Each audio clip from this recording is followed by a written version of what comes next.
You're not a raccoon, but your hair looks like its tail. What happened? So you have stripes in your hair, only this is not the look you were going for. This could happen for a few different reasons.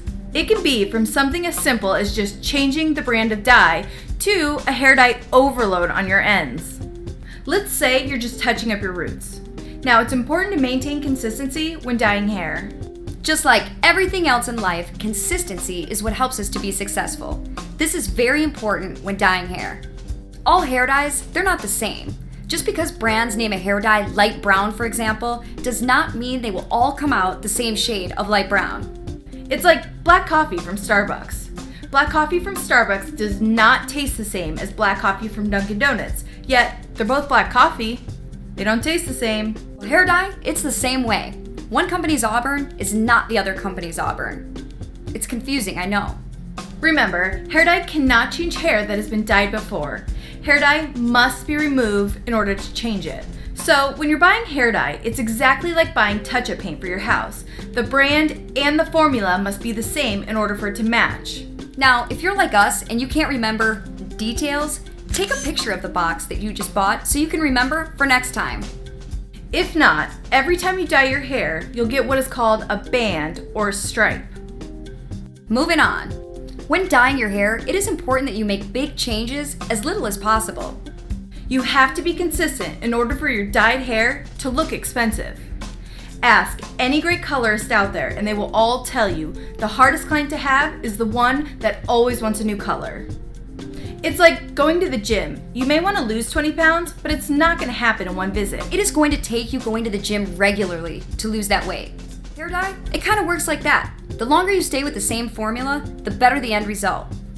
Your hair has the potential to be a stripy mess if you're always changing that color. This is why color corrections are so expensive in the salon.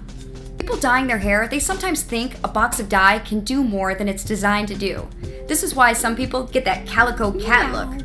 Anytime you see stripes or several stripes, it's because the color next to it just doesn't match.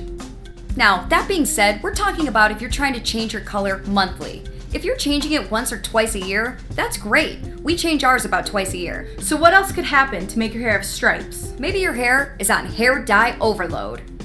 If you are pulling permanent hair dye through your ends every time you dye your ends are going to get darker and darker each time you dye. This is not an attractive look. Hair at your root should always be darker than hair at your ends, not the opposite. Your hair, it's like a sponge. The longer or drier that your hair is, the more dye it's going to soak up. Let's say you dye your hair with permanent dye on January 1st and you pull it through your ends. Now let's say you do it again on February 1st, March 1st, April 1st. By December 1st, your ends would be so much darker than your root. Total bummer.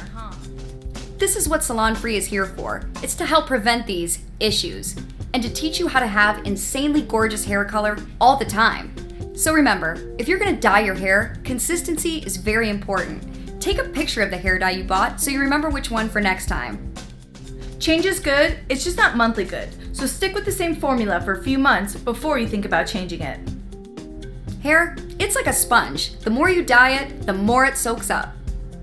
Check out our videos on how to solve any hair dye issues.